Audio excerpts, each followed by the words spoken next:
Hindi ko po ba kayo matulungan, Ginoo? 13 taon na yung lumipas nung nilibing niyo ang aking ina. Ligaya ako makabawi sa iyo. Sa palagay mo, sino ako? Isang taong dakila na pininula ang patay na. Si Jesus Tomo Ibarra. Huwag mong pansinin ang naninira sa'yo. Basta't alam mo lang tamang ginagawa mo. Huwag mong isipin, huwag mong dibdibin. Kung papatulan mo, lalo ka lang aasarin.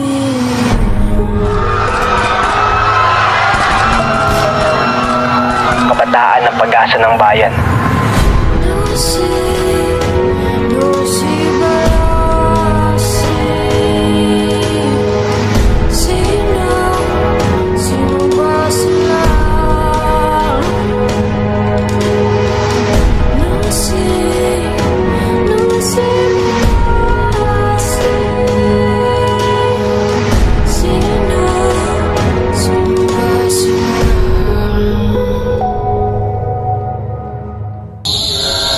Jesus Tomo Ibarra. Oo, ako nga. Ang patay na ibinangon ng bighati.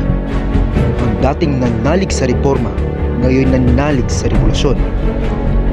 Sa bawat taon ng pananahimik, pinanday ko ang galit. Sa bawat kirot ng alaala, hinasa ko ang aking layunin. Hindi na ako si Ibarra na nangarap. Ako na ngayon si Simon. At ang panaginip ay matutupad lamang kung dudurugin ang bangungot ng kasalukuyan. Nandito na mga Gwardiya Civil! Takbo!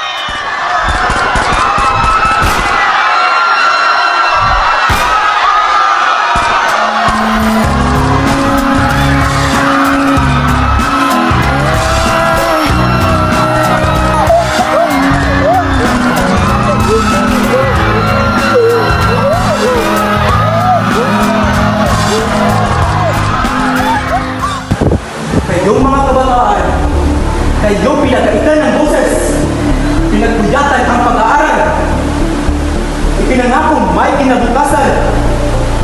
Ngunit, kailan pa ba darating ang kinabukasan kung ngayon pala ay aligi na kayo ng buwan na kapayapaan? Pero Ginoo, kami nag-aral upang makatulong sa bayan. Hindi ba't edukasyon ang susi? Edukasyon? Para saan kung nagturo ay wala? Ilang beses kayong lumuhod sa wikang Kastila, pero hindi upang itaas kayo, hindi upang sanayin kayong yumuko.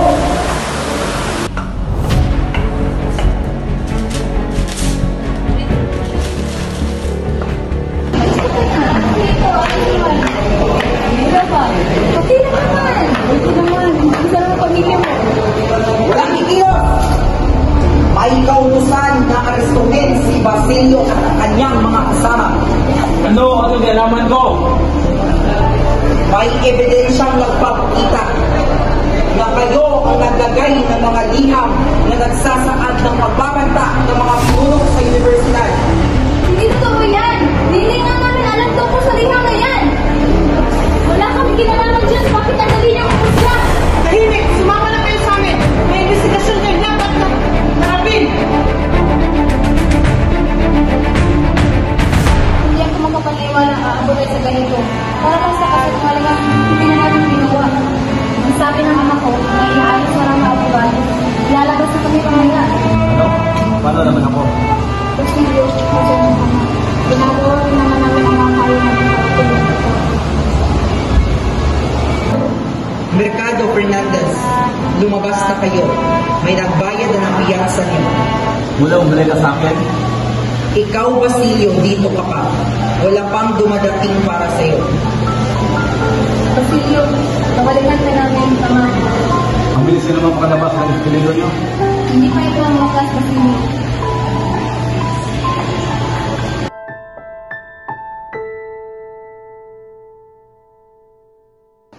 Basilio! Wala na si Kapitan Shaco at si Huli. Tumalon sa bintana ng kumbento. Patay! Hindi maaaring totoo yan. Bakit hindi? Ganyan talaga ang kapalaran ng mga walang laban. Ang matanda, nilaso ng opyo, tinuyo ng takot. Ang dalaga, tinulak sa walang pag-asa. At ikaw, narito ka pa rin. Buhay. Pero hanggang kailan? Ang tanong ko, Basilio, gusto mo bang manahimik? O sasama ka na sa ako?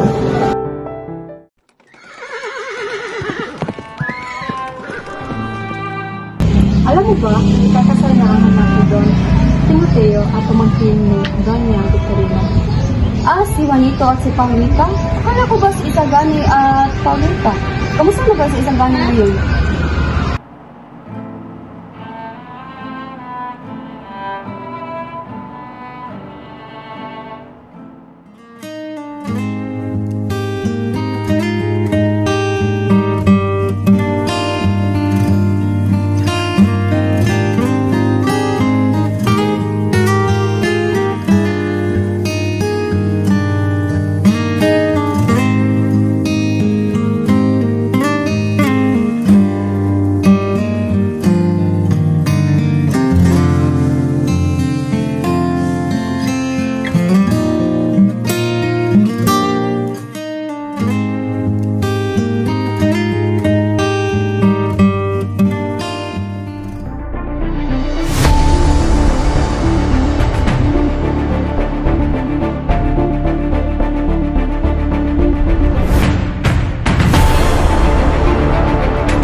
Ito ang aking plano sa ating darating na revolusyon.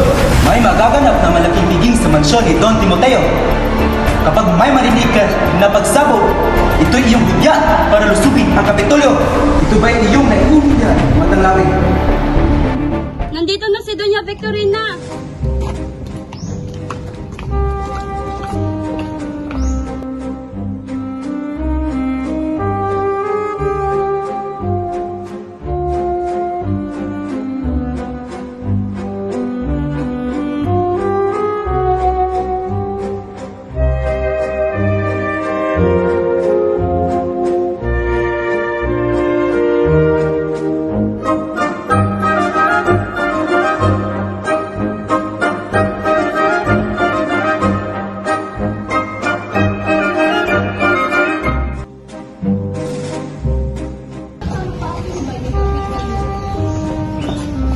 Nandito na ang bagong kasal.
Narito ang aking regalo para sa bagong kasal. Maraming salamat, Ginoo.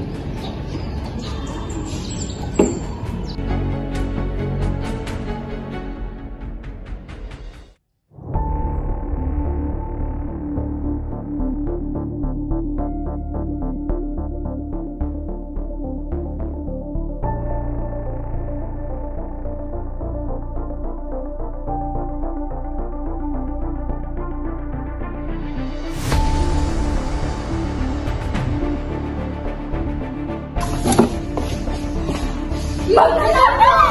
Magnanakaw! Magnanakaw! Magnanakaw! Tawagin ang Guardia Civil!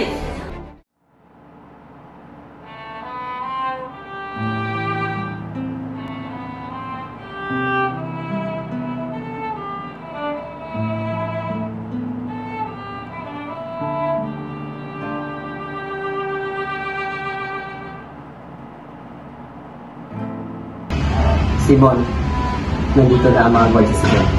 Hinahanap ka naman. Tila, ito na ang aking katapusan. Padre, ako'y nabito. Lahat ng aking plano, paghiganti, mga binuong pangarap, nauwi sabo.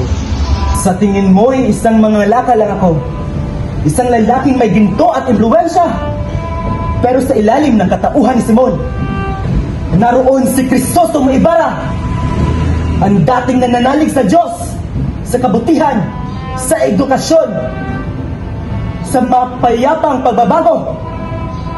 Ngunit, ano ang napala ko? Siniraan, ipinilit, inigawan ng lahat. Kaya pinili ko maging ano?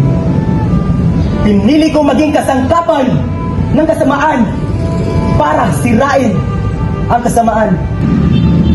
Hindi ako isang bayani, Padre. Isa akong nilamon ng sariling galit. At ngayon, ako'y naghihingalo. Tinatanong ko ang sarili. Saan ba ako nagkulang? Sa pag-ibig sa bayan? O sa tiwala sa Diyos at sa tao?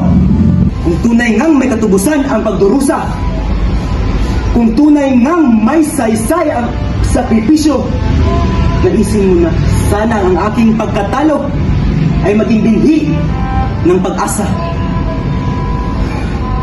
Ako'y lilisan, Padre!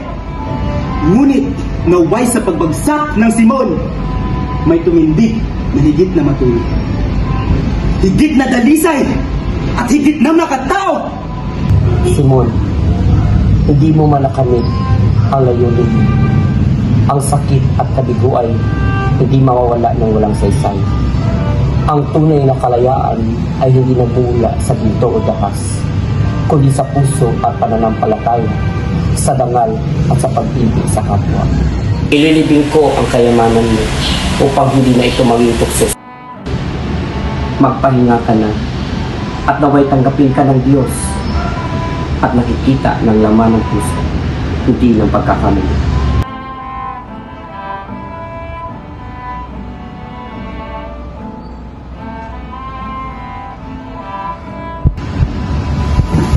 Simon! Simon! Huli na ang lahat, Padre. Ngunit salamat. Sa huli, may nakinig.